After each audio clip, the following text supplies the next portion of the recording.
Welcome back to clean news Rajasthan की 10 फटाफट बड़ी खबरों में आपका स्वागत है। इससे पहले आप न्यूज को कहां से देख रहे हैं हमें कमेंट्स में बताना बिल्कुल न भूलें। साथ ही वीडियो को लाइक और चैनल को सब्सक्राइब भी करें।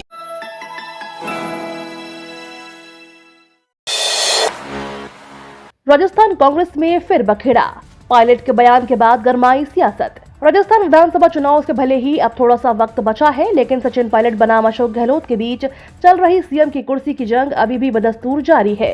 राजस्थान कांग्रेस में फिर बड़ा बखेड़ा हो गया है। सचिन पायलट की ओर से एक दिन पहले दिए गए बयान के बाद कांग्रेस की अंदरूनी राजनीति गर्मा गई है। इसके साथ ही पायलट खेमे की तरफ से सीएम पद को लेकर बयानबाजी तेज हो गई है। सचिन पायलट के हाल ही में फिर से कांग्रेस विधायकों के इस्तीफे प्रकरण और अनुशासनहीनता का नोटिस पाने वाले गहलोत गुट के तीनों मंत्रियों के खिलाफ कार्रवाई को लेकर सवाल उठाए हैं। अब राजस्थान में भी ओवैसी की एंट्री। राजस्थान में इस साल के अंत में होने जा रहे विधानसभा चुनाव में AIMIM भी एंट्री मारने जा रही है।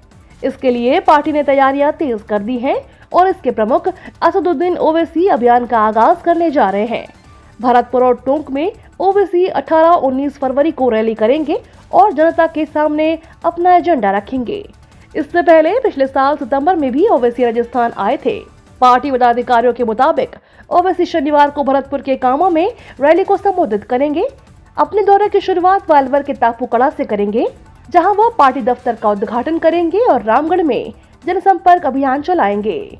AIMIM के प्रदेश संयोजक जमील खान ने बताया कि रविवार को ओवैसी टोंक के गांधी मैदान में जनसभा करेंगे। पीएम मोदी ने पानी को लेकर जताई चिंता। प्रधानमंत्री नरेंद्र मोदी ने गुरुवार को जल प्रदूषण को लेकर चिंता जाहिर की है। पीएम मोदी ने कहा, 21वीं सदी की दुनिया पृथ्वी पर सीमित जल संसाधनों की गंभीरता को महसूस कर रही है। उन्होंने कहा, भारत की बड़ी आबादी के कारण जल सुरक्षा एक बड़ा सवाल है। जल जन अभियान ऐसे समय में शुरू किया जा रहा है जब पूरी दुनिया में पानी की कमी को भविष्य के संकट के रूप में देखा जा रहा है। राजस्थान में गुरुवार को जल जन अभियान की शुरुआत ब्रह्म कुमारी संस्थान में हुई।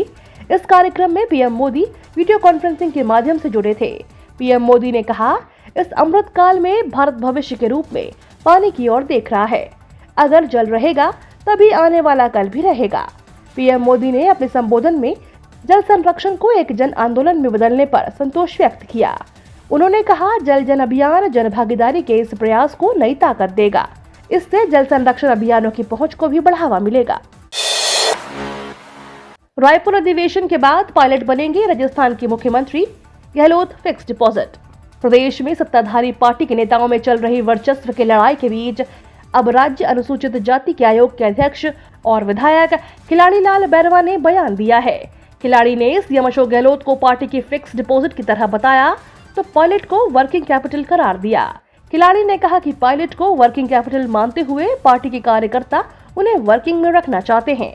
उन्होंने कहा कि कॉमर्स के विद्यार्थी होने के नाते वे वर्किंग कैपिटल की अहमियत को जानते हैं। बैरवा ने कहा कि कार्यकर्ता चाहते हैं कि वर्किंग कैपिटल के रूप में पायलट सिस्टम में रहे।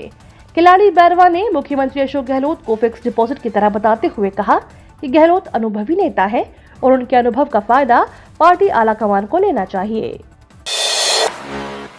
राजस्थान में 1 लाख सरकारी नौकरियों की घोषणा, मुख्यमंत्री गहलोत ने किया ये ऐलान।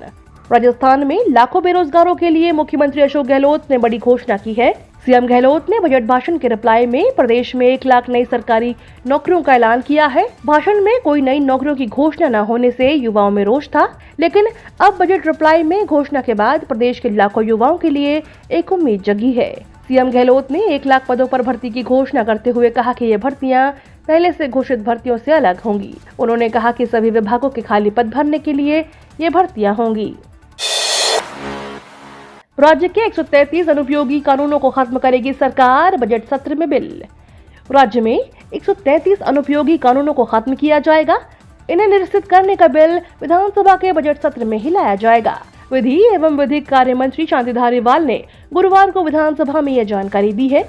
उन्होंने कहा कि कैबिनेट सब कमेटी की अनुशंसा पर राज्य में वर्तमान में प्रचलित कानूनों की समीक्षा तथा इनके सरलीकरण के लिए विशिष्ट शासन सचिव विधि की अध्यक्षता में 3 सदस्यीय समिति का गठन किया गया था। इस समिति ने 650 विद्यमान कानूनों की समीक्षा के बाद 296 रिपील किए जा सकने वाले कानूनों की पहचान की। इनमें से 133 कानूनों को निरसित करने की प्रशासनिक स्वीकृति मिल गई है। ज्योतिर्लिंगों के दर्शनों के लिए इस बार सीकर से चलेगी स्पेशल ट्रेन। रेलवे और IRCTC मिलकर लंबे समय से धार्मिक यात्राओं के लिए स्पेशल ट्रेनों का संचालन करते आ रहे हैं। इन ट्रेनों का संचालन अब तक बड़े रेलवे स्टेशनों जैसे जयपुर, दिल्ली, बेंगलुरु या जोधपुर जैसे स्टेशनों से हुआ करता था, लेकिन इस बार यात्रा के संचालन के लिए छोटे से स्टेशन सीकर को चुना गया है। इस बार सीकर से यात्रा दक्षिण भारत के ज्योतिर्लिंगों के दर्शनों के लिए रवाना होगी। IRCTC के संयुक्त महाप्रबंधक योगेंद्र गुर्जर ने बताया कि यह यात्रा सीकर से 11 मार्च से शुरू होकर 20 मार्च को खत्म होगी। इस यात्रा की अवधि 10 दिनों की है। 30 साल बाद महाशिवरात्रि पर बन रहा पंच महापुरुष योग। महाशिवरात्रि पर इस बार 30 साल बाद पंच महापुरुष योग बन रहा है।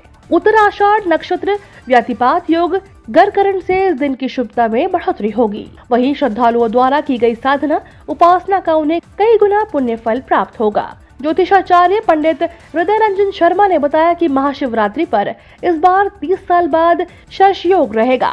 इसकी वजह है ये शनि भी अपनी कुंभ राशि में है, इसी तरह गुरु मीन में और सूर्य कुंभ राशि में स्थित है। ऐसी स्थिति और चंद्र शनि के 10वें स्थान पर होने पर यह योग निर्मित होता है। रुक सकती है 13वीं किश्त, काफी किसानों का डाटा हो रहा रिजेक्ट। PM किसान सम्मान निधि योजना की 13वीं किश्त आने वाली है। किसान इंतजार कर रहे हैं, पर उन्हें नहीं पता कि काफी किसानों का डाटा रिजेक्ट हो रहा है, जिसके कारण अगली किश्त खाते में नहीं पहुंच पाएगी। उन किसानों को एक और मौका दे दिया गया है और वह पुनः अभिलेखों को अपलोड कराएं, जिससे उनका डाटा पुनः सत्यापित हो सके। उप कृषि निदेशक यशराज सिंह ने बताया कि PM किसान सम्मान निधि योजना के अंतर्गत ओपन सोर्स जैसे CSC जन सेवा केंद्र से पंजीकृत कराने वाले सभी किसान शासन के निर्देशानुसार ओपन सोर्स से पंजीकरण कराते समय स्पष्ट खतौनी और आधार की प्रति अपलोड कराएं। इन डॉक्यूमेंट्स को अपलोड न होने की स्थिति में काफी संख्या में कृषकों का डाटा रिजेक्ट हो रहा है। सुकन्या समृद्धि को लेकर आई बड़ी खुशखबरी, खुद PM मोदी ने ट्वीट करके दी जानकारी। इन दिनों सुकन्या समृद्धि योजना को लेकर लोगों में काफी क्रेज देखने को मिल रहा है। इस योजना के जरिए आप बच्चों की पढ़ाई से लेकर शादी तक सब कुछ निपटा सकते हैं। आप इस फंड का इस्तेमाल कहीं भी कर सकते हैं। केंद्र सरकार ने जानकारी देते हुए बताया कि इस योजना में अब तक करीब 3 करोड़ खाते खोले जा चुके हैं और पिछले हफ्ते 2 दिन के अंदर करीब 10 लाख से भी ज्यादा अकाउंट ओपन किए जा चुके हैं। इन दिनों लोगों में इस स्कीम को लेकर काफी क्रेज देखने को मिल रहा है।